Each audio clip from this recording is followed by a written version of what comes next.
이 차는 안녕하세요, 위탁 판매인데 차주랑 구매자랑 어제 다 보고 손 볼 곳은 보고 나가기로 한 차예요. 그냥 겉에 외판이 좀 있어서 가려고 봤는데 이렇게 유격이 많이 생겼어요. 이거는 이제 위에 목베어링을 좀 손을 봐서 나갈 거고, 쇼바도 손을 좀 보고 나갔으면 해요. 판매자분이 그래도 많이 양보를 했어요. 수리비는 차 가격에서 이제 다 공제하고 수리까지 하는 걸로 얘기가 끝났습니다. 그래서 일단은 다 벗겨놨고, 얘가 이렇게 까딱까딱 하는 이유가, 여기 보면 목베어링 이쪽이 풀려서 그러는 거예요. 전테스 125M도 똑같은 증상입니다. 얘는 125M은 뭐 툭 하면 풀리니까. 그래서 얘를 손을 좀 보고 상품 작업을 좀 해볼게요.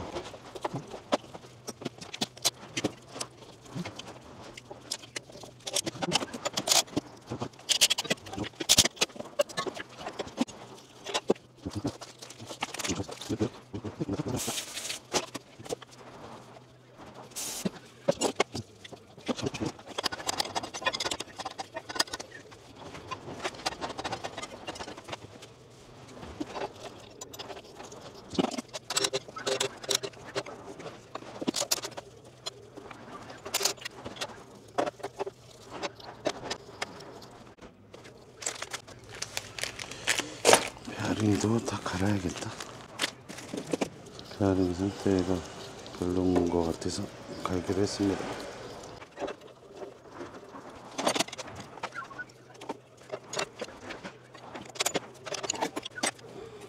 오케이.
자, 조립을 좀 해놓을까?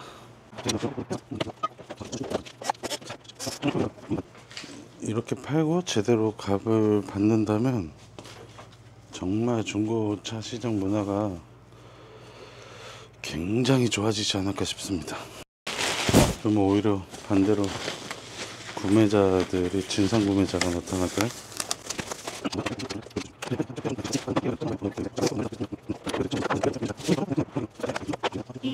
뭐 이쁘다고 지금 이거 진공까지 해주려고 그래?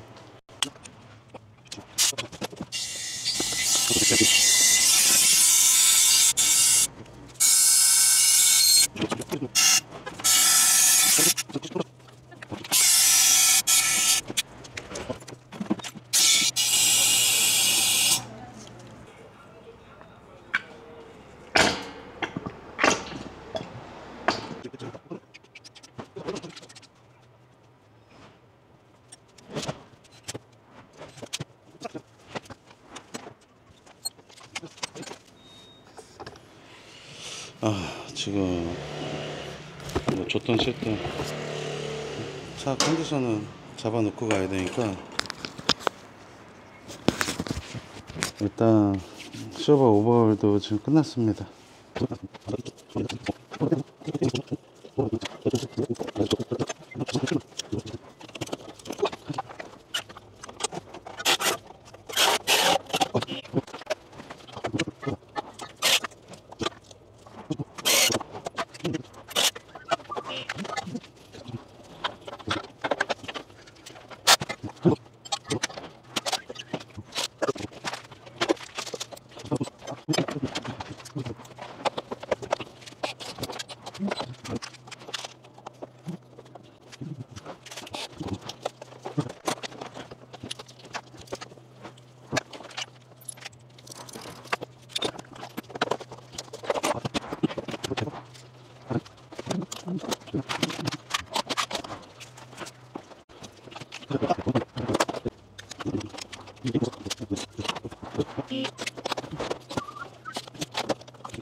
구동액 진공 교환기를 샀는데 에어백이 하는데 오 레어가 1도 안 나와.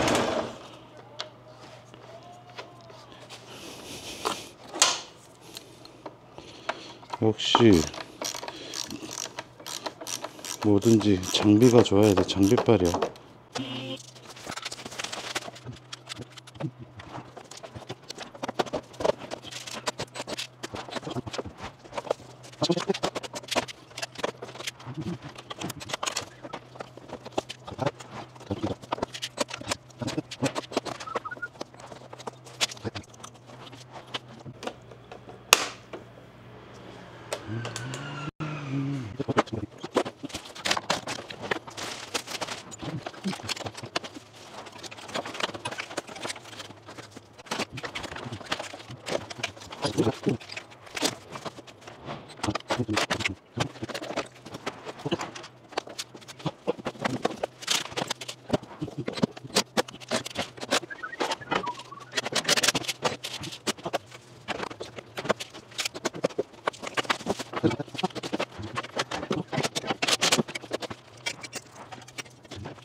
이제 날이 밝았습니다.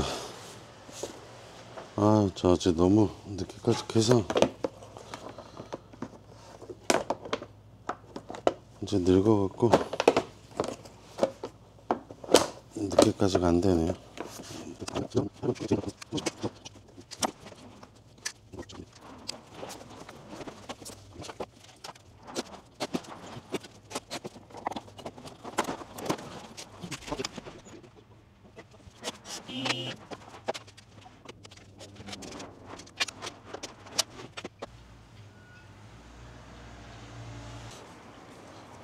엔진을 교체하고 좀 한번 닦고 그리고 출고를 하면 될 것 같아요.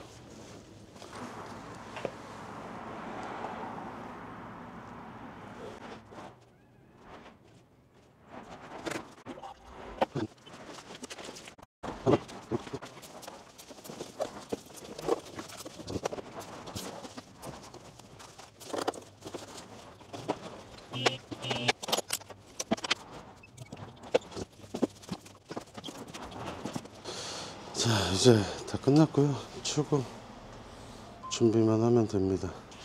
이 케이스 같은 경우에는 이런 일들이 일어나는지 모르겠어요. 저는 이렇게 판매해 본 적이 처음이라서. 처음에는 이제 이게 위탁 매물이에요. 위탁보다는 뭐 살 사람 있으면 이런 게 있으니까 소개 좀 해줘라. 그리고 손님 있으면 판매도 해도 된다. 근데 저 같은 경우에는 제가 매입을 해서 판매를 해봤지 중간에 이렇게 소개를 해서 한 적은 없었거든요. 어떻게 보면 이제 위탁 개념인 건데, 판매하시는 분도 처음에 이제 수리할 거 수리하고 그렇게 해서 판매하고 저한테 이제 수수료를 주기로 하고 이제 그렇게 했던 거예요. 그리고 23년씩 키로수는 46,000 정도 되고요. 근데 며칠 전에 이제 구매자분이 오셔서 그때는 이제 커버도 깨져 있고 하는 상태였기 때문에 그걸 다 보셨어요. 배달통도 달려 있고 그런 거 다 확인하고 이걸로 진행하시죠 라고 해서 그러면은 이제 저도 바로 부속을 주문을 하겠다. 그때 이제 판매자분 그리고 구매자분 저 이렇게 셋이 저희 매장에 있었고 그러면 입금 처리를 해줘라. 확정을 하신 거면 그럼 부속 발주를 해야 되니까 그분이 있는 자리에서 부속들을 다 주문을 했어요. 그리고 배달통이 싫다고 하셔갖고 그러면 슬라이드 짐대 빼고 탑박스 브라켓에 우리 있는 탑박스 중고 넣어서 이제 판매를 하기로 했고, 그런데 그 다음날 이제 메시지가 온 거죠. 구매를 가족들의 반대로 인해서 구매를 못하겠다 라고 메시지가 와서 뭐 제 입장에서는 그날 구매하기로 한 날 일단 오토바이를 다 바뀌어놨기 때문에, 그리고 부속도 그 다음날 오전에 다 와 있던 상태였고, 이게 부속이 주문하면 반품이 안 됩니다. 그래서 이제 구매자분이 점심에 오셔서 얘기를 했어요. 판매자분이 이거를 환불을 해주면 좋은데 만약에 그게 안 될 경우에는 그럼 어떻게 하냐. 그럼 나는 부속 다 주문해 놓고 지금 이렇게 다 바뀌어 놓고 상품화 작업하려고 준비를 하고 있었는데, 그러면 내가 입는 피해는 어떻게 되냐 했더니 그때서 이제 키 얘기를 하시더라고요. 저도 뭐 제 실수면 실수인데 키가 하나밖에 없어요. 키가 하나밖에 없기 때문에 여태 판매하면서 보통 이제 PCX 키 많이들 분실을 하거든요. 근데 저도 판매하면서 키 문제가 있었던 적은 한 번도 없었고, 뭐 그런 부분들 때문에 저도 사실 뭐 놓치고 간 부분도 있죠. 근데 이분이 처음에는 가족들 반대라고 하면서 취소 의사를 밝혔던 분이 어느 순간 갑자기 키 얘기로 화제 전환이 된 거예요. 그 저한테 장문의 메시지가 왔어요. 키가 하나면은 이제 뭐 번호키 따고 뭐 하고 할 때 뭐 방대한 금액이 들어간다, 뭐 이런 식으로 해서 제가 오라 그랬어요. 저녁에 와서 얘기를 하다가 솔직히 판매자분은 그냥 안 팔래요 하면은 되는 거고, 구매자분도 안 살래요 하면 되는 건데, 문제가 저는 이미 제 인력이 들어가서 노동력이 들어갔고 부속은 이미 다 와 있는 상태였거든요. 그러면 그 중간에서 피해 보는 건 저밖에 없는 거죠. 그래서 뭐 판매자 구매자 다 있는 상태에서 계약금이 진행이 됐던 거기 때문에, 그런 문제 있고 겉에 이제 외판들 있는 거 다 예의가 끝났던 거기 때문에, 그러면 위약금을 20만 원을 내셔라 이렇게 됐던 거예요. 그랬더니 또 메시지가 그 다음날 또 왔어요. 키만 해서 달라는 거예요, 완벽하게. 그래갖고 판매자분한테 얘기를 했죠. 키 좀 찾아볼 수 있겠냐 했더니, 예전에 이제 슬립하고 넘어지면서 키를 잊어버려갖고 그 현장에서 키를 못 찾아갖고 다시 집에 왔다가 다시 또 나가서 오토바이를 갖고 온 적이 있다고 하더라고요.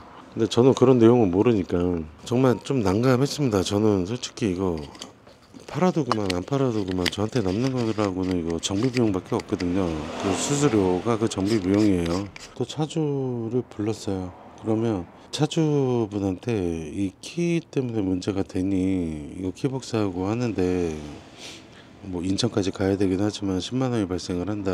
근데 구매자분한테 20만 원 내고 정도 되겠냐. 이거 직접 우리가 움직일 수가 없으니 구매자분이 뭐 왔다 갔다 하는 교통비 생각해서 20만 원 내고가 되겠냐. 그때 또 흔쾌히 또 오케이를 해주셔서 좋게 진행이 되는 줄 알았죠. 이거는 이제 구매자의 입장에서 이제 좋게 진행이 된 거죠. 근데 어제 이제 커버 교체하고 종합 정비를 보는데 이것저것 전부 다 교체를 하게 되었어요. 판매자 입장에서는 사실 수리 비용 들어가고 뭐하고 하면 개별로 그냥 인터넷에 올려놓고 파는 게 더 이득이거든요. 근데 판매자분한테 팔기 싫으면 안 팔아도 된다 라고 했는데 그냥 고맙기는 하더라고요. 그래도 사장님 보고 사장님 얼굴 봐서 그냥 뭐 제가 조금 손해는 감수할게요 라고 하는데, 그러면서 하는 얘기가 정비 볼 거 있으면 깔끔하게 해서 그냥 넘겨주세요 라고 하더라고요.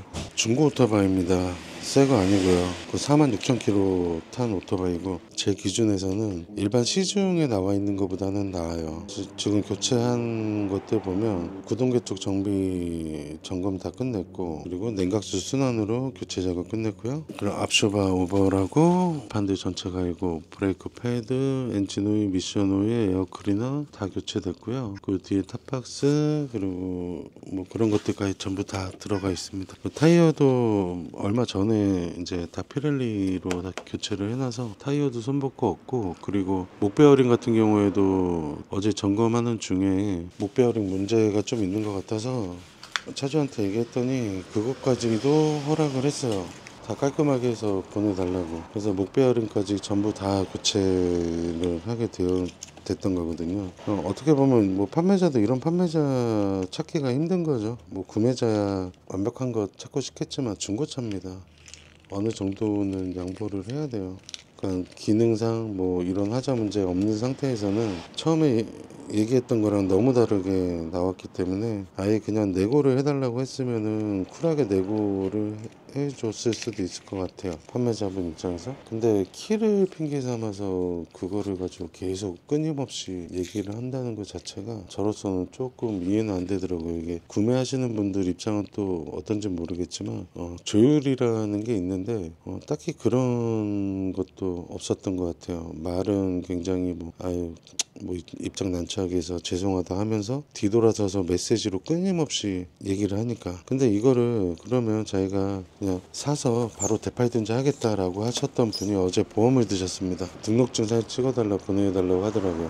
보험 가입해야 된다고. 그 말은 뭐예요? 그냥 타겠다는 거잖아요. 가족들 반대 이런 거 필요 없고 타겠다는 거잖아요. 그런 데서 이제 조금 더 좀 기분이 썩 좋지는 않더라고요. 아예 그냥 시원하게 내고를 해달라고 하면은 판매자분하고 얘기해서 내고를 했을 거고, 이제 출고 정비 같은 경우야 문제 있는 것들 얘기해서 다 교체 작업하면 됐던 거고 했던 건데, 참 이런 경우도 있네요. 제가 뭐 설명 같은 거를 잘 못해서 두서없이 얘기했는데, 하여튼 결론은 요즘에 이런 판매자 없습니다. 문제 생길 만한 거 전부 다 정비해서 자기가 손해보더라도 다 정비해서 출고시켜 달라는 이런 판매자 없습니다. 근데 구매하시는 분들도 저도 제 실수를 좀 했지만 키 확인을 제대로 못한 게 이제 일단 제 첫 번째 실수고요. 다시는 이런 거를 안 하려고. 그리고 부속가에 주문했는데 못 사겠다라고 취소하시는 분도 처음이었고, 그러니까 이런 경우들이 꼭 판매자만의 문제는 아니라고 생각을 합니다.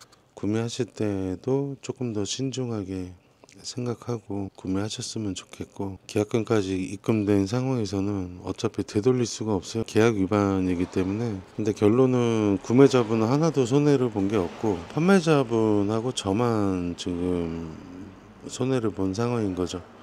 저도 이분한테 정비 비용을 다 받지는 못해요. 미안해서. 지금 정비비가 꽤 많이 들어갔기 때문에 요 판매자분도 그냥 부속 가격 정도 공임 조금 일부만 받기로 하고 결론은 승자가 구매자가 된 케이스입니다. 그래도 좋게 잘 끝나서 다행이고요. 이런 판매자분 만나면 정말 복입니다. 복. 다시 생각해봐도 진짜 이런 판매자 없는 것 같아요. 결론은 판매자 자랑하려고 찍은 거예요.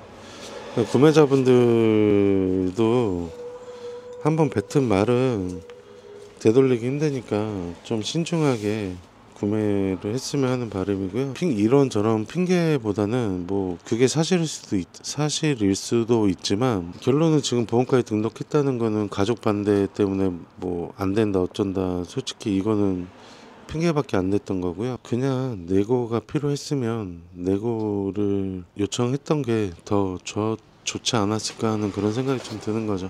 하여튼 오늘은 이렇게 해서 끝내고요. 다음에는 조금 더 좋은 영상으로 찍어 보겠습니다.